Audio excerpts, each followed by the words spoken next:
ಸುದ್ದಿ ಇದು. ರಾಜ್ಯ ಬಿಜೆಪಿ ಘಟಕದ ಅಧ್ಯಕ್ಷರಾದ ವಿಜಯೇಂದ್ರ ಅವರಿಗೆ ಸೆಡ್ಡು ಹೊಡೆದಿರುವ ಆ ನಾಯಕ ಯಾರು? ವಿಜಯೇಂದ್ರ ನಾಯಕತ್ವಕ್ಕೆ ಸೆಡ್ಡು ಹೊಡೆದಿದ್ದು ಯಾರು ಅನ್ನೋ ಪ್ರಶ್ನೆಗೆ ಉತ್ತರ ಇದೀಗ ಲಭ್ಯ ಆಗ್ತಾ ಇದೆ. ಬಿಜೆಪಿಯಲ್ಲಿ ಅತಿ ದೊಡ್ಡ ಬಿರುಕು ನಿರ್ಮಾಣವಾಗಿರೋದು ಮೇಲ್ನೋಟಕ್ಕೆ ಸ್ಪಷ್ಟವಾಗ್ತಾ ಸಾಗ್ತಾ ಇದೆ. ರಾಜ್ಯ ರಾಜಕಾರಣದ ಮತ್ತೊಂದು ಸ್ಫೋಟಕ ಸುದ್ದಿ ಇದು. ಬಿಜೆಪಿಯಲ್ಲಿ ನಿರ್ಮಾಣವಾಗೇ ಬಿಡ್ತಾ ಅತಿ ದೊಡ್ಡ ಬಿರುಕು. ವಿಜಯೇಂದ್ರ ಅವರ ನಾಯಕತ್ವಕ್ಕೆ ಸೆಡ್ಡು ಹೊಡಿಲಿಕ್ಕೆ ಸಿದ್ಧರಾಗಿ ನಿಂತ್ರ ಆ ನಾಯಕ.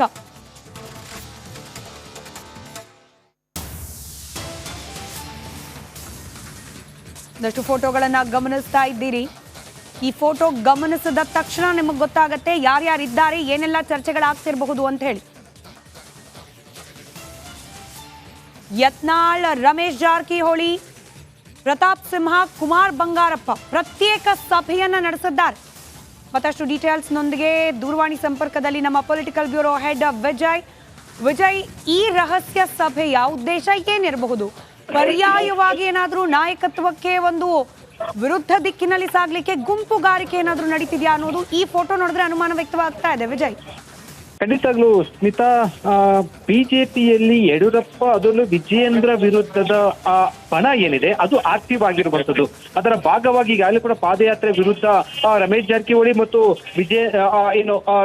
ಯತ್ನಾಳ್, ಬಸನಗೌಡ ಪಾಟೀಲ್ ಯತ್ನಾಳ್ ಬಹಿರಂಗ ಅಸಮಾಧಾನ ಬೆಂಗಳೂರಿನಲ್ಲಿ ಅತೃಪ್ತರ ಸಭೆ. ಅದರಲ್ಲಿ ವಿಜಯೇಂದ್ರ ವಿರುದ್ಧ ಸಂಬಂಧಪಟ್ಟಂತೆ ಒಂದಷ್ಟು ಇತ್ತೀಚೆಗೆ ಪ್ರತಾಪ್ ಸಿಂಹ ಒಂದು ಅಸಮಾಧಾನ ಹೇಳಿಕೆಯನ್ನು ಕೊಟ್ಟಿದ್ರು. ಇದರ ಬೆನ್ನಲ್ಲೇ ಕುಮಾರ್ ಬಂಗಾರಪ್ಪ ಅವರು ಕೂಡ ಅವರ ನಿವಾಸದಲ್ಲಿ ಭೇಟಿಯಾಗಿ ಈಗ ಮಾತುಕತೆ ನಡೀತಾ ಇರುವಂತದ್ದು. ಇದರ ಅರ್ಥ ವಿಜಯೇಂದ್ರ ವಿರುದ್ಧ ಪಕ್ಷದ ಒಳಗಡೆ ಇರುವಂತಹ ಅತೃಪ್ತರ ಬಣ ಏನಿದೆ ಅದು ಬಣ ಈಗ ಆಕ್ಟಿವ್ ಆಗಿರೋದು ಸಭೆ ನಡೆಸ್ತಾ ಉಂಟು. ಅಂದ್ರೆ ಇದರಿಂದ ದೊಡ್ಡ ಮಟ್ಟಕ್ಕೆ ಅಥವಾ ಎಫೆಕ್ಟ್ ಆಗುತ್ತೆ ಅನ್ನೋದಕ್ಕಿಂತ ಪಕ್ಷದ ಒಳಗಡೆ ಒಂದು ಸಂದೇಶ ಹೋಗುತ್ತೆ ಮತ್ತು ಪಕ್ಷದ ಹೈಕಮಾಂಡ್ ನಾಯಕರಿಗೆ ಒಂದು ಸಂದೇಶ ಹೋಗುವಂಥದ್ದು, ಪಕ್ಷಕ್ಕೆ ಮುಜುಗರ ಆಗುವಂಥದ್ದು. ಇದು ಈಗ ವಿಜಯೇಂದ್ರ ಪಾಲಿಗೆ ಒಂದು ರೀತಿಯ ಬಿಸಿ ತುಪ್ಪ ಆಗಿರುವಂತದ್ದು.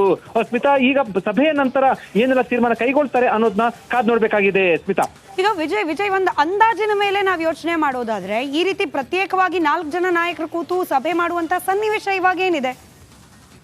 ಖಂಡಿತವಾಗ್ಲೂ ಸ್ಮಿತಾ, ಒಂದು ಈಗ ಪಾದಯಾತ್ರೆ ಅನೌನ್ಸ್ ಮಾಡಿದಾಗ ಒಂದು ಕಡೆ ಪಾದಯಾತ್ರೆ ಸಮಗ್ರವಾಗಿ ಪಕ್ಷದ ಒಳಗಡೆ ಚರ್ಚೆ ಆಗಿಲ್ಲ. ವಿಜಯೇಂದ್ರ ಅವರ ವೈಯಕ್ತಿಕವಾಗಿ ಅವರ ವರ್ಚಸ್ಸು ಹೆಚ್ಚಿಸಿಕೊಳ್ಳೋ ನಿಟ್ಟಿನಲ್ಲಿ ಪಾದಯಾತ್ರೆ ಅನ್ನುವಂಥದ್ದು ಪಕ್ಷದ ಒಳಗಡೆ ಚರ್ಚೆ ಆಗ್ತಾ ಉಂಟು. ಅದಕ್ಕೆ ಕೇವಲ ಬಸನಗೌಡ ಪಾಟೀಲ್ ಯತ್ನಾಳ್ ಅಂದ್ರೆ ಹೊರಗಡೆ ಬಸನಗೌಡ ಪಾಟೀಲ್ ಯತ್ನಾಳ್, ರಮೇಶ್ ಜಾರಕಿಹೊಳಿ ಹೊರಗಡೆ ಮಾತ್ರ ಕಾಣಿಸ್ತಾ ಇರುವಂತದ್ದು. ಇದರ ತೆರೆ ಹಿಂದೆ ಒಂದಷ್ಟು ನಾಯಕರು, ಪ್ರಮುಖ ನಾಯಕರು ಇರುವಂತದ್ದು. ವಿಜಯೇಂದ್ರ ಅವರ ಪ್ರಾಬಲ್ಯ ಅನ್ನೋದಕ್ಕಿಂತ ಅವರು ತಮ್ಮ ವರ್ಚಸ್ಸನ್ನು ಹೆಚ್ಚಿಸಿಕೊಳ್ಳೋ ನಿಟ್ಟಿನಲ್ಲಿ ಒಂದಷ್ಟು ಪಕ್ಷದ ಮುಖಂಡರುಗಳ ಗಮನಕ್ಕೆ ತಾರದೆ, ಸಲಹೆಯನ್ನು ತೆಗೆದುಕೊಳ್ಳದೆ ತೀರ್ಮಾನ ತೆಗೆದುಕೊಳ್ತಾ ಇದ್ದಾರೆ ಅನ್ನುವಂಥದ್ದು ಅಸಮಾಧಾನ ಇರುವಂತದ್ದು. ಅದರ ಭಾಗವಾಗಿ ಈಗ ಸಭೆ ನಡೆಸುವ ಮೂಲಕ ಪಕ್ಷಕ್ಕೆ, ಹೈಕಮಾಂಡ್ಗೆ, ಜೊತೆಗೆ ವಿಜಯೇಂದ್ರಗೆ ಒಂದು ಸಂದೇಶ ಕೊಡೋ ನಿಟ್ಟಿನಲ್ಲಿ ಈ ಒಂದು ಸಭೆ ನಡೆಸ್ತಾ ಇರುವಂತದ್ದು. ಸ್ಮಿತಾ, ಈ ಸಭೆ ಔಟ್ಕಮ್ ಅಂತ ನಿರೀಕ್ಷೆ ಮಾಡಬಹುದು ವಿಜಯ್? ನಾವು ಅಂದ್ರೆ ಚರ್ಚೆ ಮಾಡಿದ್ದಾರೆ, ಭೇಟಿಯಾಗಿದ್ದಾರೆ, ಮುಂದೇನು ಅಂತ?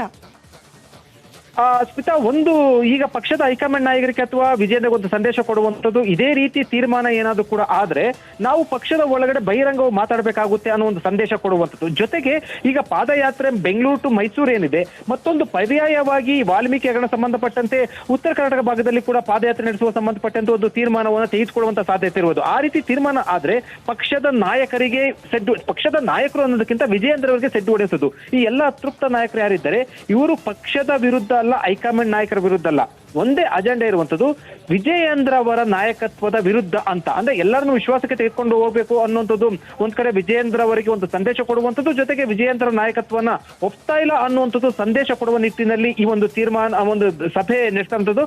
ಸಭೆ ಬಹುತೇಕ ಒಂದು ಹೈಕಮಾಂಡ್ ಬಳಿಗೆ ಹೋಗುವಂತ ನಿಯೋಗ ಹೋಗುವಂತಹ ಸಾಧ್ಯತೆ ಅಥವಾ ಜೊತೆಗೆ ಪಾದಯಾತ್ರೆ, ಪ್ರತ್ಯೇಕ ಪಾದಯಾತ್ರೆ ಮಾಡುವ ಬಗ್ಗೆ ತೀರ್ಮಾನ ತೆಗೆದುಕೊಳ್ಳುವಂತ ಸಾಧ್ಯತೆ ಇರುವಂತದ್ದು. ಸ್ಮಿತಾ, ರೈಟ್. ಧನ್ಯವಾದ ವಿಜಯ್. ಮಾಹಿತಿಗಾಗಿ ಮತ್ತಷ್ಟು ಡೀಟೇಲ್ಸ್ ನೊಂದಿಗೆ ನಮ್ಮ ಪ್ರತಿನಿಧಿ ಸುರೇಶ್ ನೇರ ಸಂಪರ್ಕದಲ್ಲಿದ್ದಾರೆ. ಸುರೇಶ್, ಪ್ರತ್ಯೇಕ ಸಭೆ, ಪ್ರತ್ಯೇಕ ಪಾದಯಾತ್ರೆ, ಅಲ್ಲಿಗೆ ಬಿಜೆಪಿಯಲ್ಲಿ ದೊಡ್ಡ ಬಿರುಕಿದೆ ಅನ್ನೋದು ಮತ್ತೆ ಮತ್ತೆ ಕನ್ಫರ್ಮ್ ಆಗ್ತಾ ಇದೆ.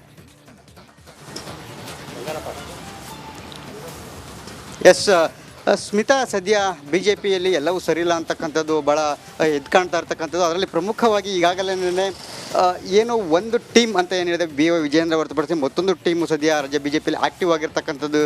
ಈಗಾಗಲೇ ಅದಕ್ಕೆ ಸಾಕಷ್ಟು ಉದಾಹರಣೆಗಳು ಕೂಡ ಸಿಗ್ತಾ ಇರ್ತಕ್ಕಂಥದ್ದು. ಮುಂದುವರಿಸಿ. ಎಸ್, ಹೀಗಾಗಿ ಈಗ ಸದ್ಯ ಈಗ ಮತ್ತೊಂದು ಮಹತ್ತರ ಬೆಳವಣಿಗೆಗಳು ಕೂಡ ನಡೀತಾ ಇರ್ತಕ್ಕಂಥದ್ದು. ಈಗ ನಾವು ಸದಾಶಿವನಗರದಲ್ಲಿರ್ತಕ್ಕಂಥ ಕುಮಾರ್ ಬಂಗಾರಪ್ಪ ಅವರ ನಿವಾಸದಲ್ಲಿದೆ. ಸದ್ಯ ಈ ನಿವಾಸದಲ್ಲಿ ಈಗಾಗಲೇ ಕೆಲ ಅತೃಪ್ತರು ಏನಿದ್ದಾರೆ ಅಂತ ಹೇಳಿ ಎಲ್ಲ ಟೀಮ್ ಈಗ ಸದ್ಯ ಆಕ್ಟಿವ್ ಆಗಿರ್ತಕ್ಕಂಥದ್ದು. ಅದರಲ್ಲಿ ಪ್ರಮುಖವಾಗಿ ಬಸನಗೌಡ ಪಾಟೀಲ್ ಯತ್ನಾಳ್, ಹಾಗೇನೇ ರಮೇಶ್ ಜಾರಕಿಹೊಳಿ ಅವರು, ಹಾಗೆ ಪ್ರತಾಪ್ ಸಿಂಹ ಅವರು ಎಲ್ಲರೂ ಕೂಡ ಕುಮಾರ್ ಬಂಗಾರಪ್ಪ ಅವರ ನಿವಾಸದಲ್ಲಿ ಸೇರಿರ್ತಕ್ಕಂಥದ್ದು. ಅದರಲ್ಲಿ ಈಗ ವಿಶೇಷವಾಗಿ ಏನು ರಾಜ್ಯ ಬಿಜೆಪಿಯಲ್ಲಿ ಒಂದು ಮೂಢ ವಿಚಾರವಾಗಿ ಪಾದಯಾತ್ರೆಯನ್ನು ಕೈಗೊಳ್ಳಬೇಕು ಅಂತೇಳಿ ಬೆಂಗಳೂರಿನ ಮೈಸೂರಿನವರೆಗೆ ವಿಜೇಂದ್ರ ಅವರ ನೇತೃತ್ವದಲ್ಲಿ ಹೊರಟಿದ್ರು. ಆದರೆ ಅದಕ್ಕೆ ಕೌಂಟರ್ ಆಗಿಯೇ ಪಕ್ಷದೊಳಗಡೆ ಇದ್ದಂತಹ ಕೆಲ ನಾಯಕರು ಅದಕ್ಕೆ ಕೌಂಟರ್ ಆಗಿ ಮತ್ತೊಂದು ಪದಯಾತ್ರೆಯನ್ನು ಕೈಗೊಳ್ಳೋದಕ್ಕೆ ಮುಂದಾಗಿರ್ತಕ್ಕಂಥ ಅದು ವಾಲ್ಮೀಕಿ ವಿಚಾರವಾಗಿ ಈಗೇನು ಯತ್ನಾಳ್ ಅವರು ಹೇಳಿದರು, ಯತ್ನಾಳ್ ಮತ್ತು ರಮೇಶ್ ಜಾರಕಿಹೊಳಿ ಅವರು ಇಬ್ಬರು ಕೂಡ ವಾಲ್ಮೀಕಿ ವಿಚಾರವಾಗಿ ನಾವು ಪ್ರತ್ಯೇಕ ಪಾದಯಾತ್ರೆಯನ್ನು ಮಾಡ್ತೇವೆ ಅಂತಕ್ಕಂಥ ಒಂದು ಕೌಂಟರನ್ನು ವಿಜೇಂದ್ರ ಅವರಿಗೆ ಕೊಟ್ಟಿದ್ದರು. ಸೊ ಈಗ ಅದರ ವಿಚಾರವಾಗಿ ಈಗ ಚರ್ಚೆಗಳು ಆಗ್ತಾ ಇದೆ ಅಂತಕ್ಕಂಥದ್ದು ಸದ್ಯ ನಮಗೆ ತಿಳಿದು ಬಂದಿರತಕ್ಕಂಥದ್ದು. ಆದರೆ ಈಗ ಇದೇ ಕುರಿತಂತೆ ಈಗ ಮೀಟಿಂಗ್ ಕೂಡ ಆಗ್ತಾ ಇದೆ. ಈ ಮೀಟಿಂಗ್ನಲ್ಲಿ ನಾವೀಗಲೇ ಹೇಳಿದಂತೆ ರಮೇಶ್ ಜಾರಕಿಹೊಳಿ ಇರ್ಬೋದು, ಹಾಗೆ ಬಸನಗೌಡ ಪಾಟೀಲ್ ಯತ್ನಾಳ್, ಕುಮಾರ್ ಬಂಗಾರಪ್ಪ, ಹಾಗೆ ಪ್ರತಾಪ್ ಸಿಂಹ ನಾಲ್ವರು ಕೂಡ ಕೂತು ಮಾತನಾಡ್ತಿರ್ತಕ್ಕಂಥದ್ದು. ಆದರೆ ಯಾವೆಲ್ಲ ವಿಚಾರಗಳನ್ನು ಮಾತಾಡಿದ್ದಾರೆ ಅಂತಕ್ಕಂಥದ್ದು ಅಥವಾ ಪ್ರತ್ಯೇಕ ಪಾದಯಾತ್ರೆಯ ಸಮಯ ನಿಗದಿಯಾಗಿದೆ ಏನು ಎಲ್ಲದರ ಕುರಿತಂತೆಯೂ ಕೂಡ ಅವರಿಂದನೇ ಅಧಿಕೃತವಾಗಿ ತಿಳ್ಕೊಬೇಕಾಗಿರ್ತಕ್ಕಂಥದ್ದು. ಸದ್ಯ ಈ ಕೆಲವು ಹೊತ್ತಿನಲ್ಲೇ ಮನೆಯಿಂದ ಸಭೆಯನ್ನು ಮುಗಿಸಿ ಹೊರಬರುವಂಥ ಸಾಧ್ಯತೆಗಳು ಕೂಡ ಇರತಕ್ಕಂಥದ್ದು. ಈಗ ನಾವು ದೃಶ್ಯಾವಳಿಯಲ್ಲಿ ನಾವು ತೋರಿಸುವಂಥ ಪ್ರಯತ್ನವನ್ನು ನಾನು ಮಾಡ್ತೇನೆ ಏಕೆಂದರೆ ಇಲ್ಲಿ ಬಸನಗೌಡ ಪಾಟೀಲ್ ಯತ್ನಾಳ್ ಅವರ ಕಾರ್ ಕೂಡ ವೆಹಿಕಲ್ ಕೂಡ ಅಲ್ಲಿ ಇರತಕ್ಕಂಥದ್ದನ್ನು ತಾವು ದೃಶ್ಯಾವಳಿ ನೋಡಬಹುದು. ಈಗ ನಾನು ತೋರಿಸ್ತಾ ಹೋಗ್ತೇನೆ. ಹಾಗೆಯೇ ರಮೇಶ್ ಜಾರಕಿಹೊಳಿ ಅವರು ಕೂಡ ಆಗಮಿಸಿರ್ತಕ್ಕಂಥ ಪ್ರತಾಪ್ ಸಿಂಹ ಅವರು ಕೂಡ ಇದ್ದಾರೆ.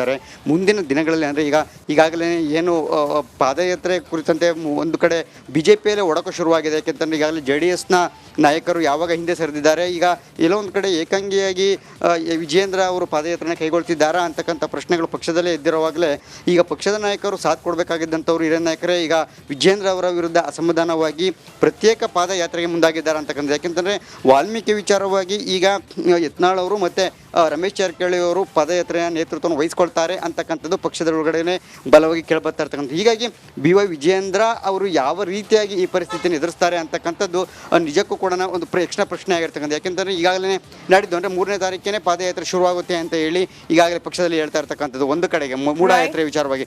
ಆದರೆ ಇದಕ್ಕೆ ಪರ್ಯಾಯವಾಗಿ ಈಗ ಏನು ಯತ್ನಾಳ್ ಮತ್ತು ರಮೇಶ್ ಜಾರಕಿಹೊಳಿ ನೇತೃತ್ವದಲ್ಲಿ ಈಗ ಸಕ್ರಿಯವಾಗಿರ್ತಕ್ಕಂಥದ್ದು ಆ ಟೀಮ್.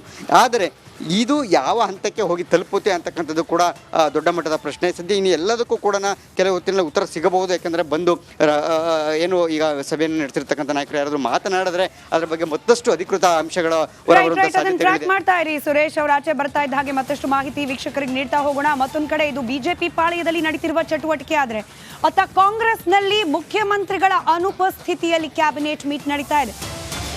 ಸಿದ್ದರಾಮಯ್ಯ ನೇತೃತ್ವದ ಸರ್ಕಾರ 2ನೇ ಅವಧಿಗೆ ರಚನೆ ಆದ ಮೇಲೆ ಇದೆ ಮೊಟ್ಟ ಮೊದಲ ಬಾರಿಗೆ ಮುಖ್ಯಮಂತ್ರಿಗಳ ಅನುಪಸ್ಥಿತಿಯಲ್ಲಿ ನಡೀತಾ ಇರುವ ಸಚಿವ ಸಂಪುಟ ಸಭೆ. 2 ಬಾರಿ ಸಿಎಂ ಆಗಿದ್ದಾರೆ ಸಿದ್ದರಾಮಯ್ಯನವರು. ಆದರೆ ವಿಶೇಷ ಪ್ರಕರಣದಲ್ಲಿ ಸಿದ್ದರಾಮಯ್ಯನವರು ಅನುಪಸ್ಥಿತಿ ಇದ್ದ ಸಂದರ್ಭದಲ್ಲಿ ಮಾತ್ರ ಸಂಪುಟ ಸಭೆ ನಡೆಸೋದು. ಇದೀಗ ಸಿದ್ದರಾಮಯ್ಯ ಅವರ ಅನುಪಸ್ಥಿತಿಯಲ್ಲಿ ಸಂಪುಟ ಸಭೆ ನಡೆಸ್ತಾ ಇದ್ದಾರೆ. ಅದರಲ್ಲೂ ಪ್ರಮುಖವಾಗಿ ಈ ಮುಡಾ ಪ್ರಕರಣದಲ್ಲಿ ರಾಜ್ಯಪಾಲರ ಕ್ರಮ ನಡೆ ಅದನ್ನ ಗಮನಿಸಿ ನಂತರದಲ್ಲಿ ಅದರ ವಿರುದ್ಧವಾಗಿ ನಿರ್ಣಯ ಕೈಗೊಳ್ಳುವ ಸಾಧ್ಯತೆ ಇದೆ. ಈ ಹಿನ್ನೆಲೆಯಲ್ಲೇ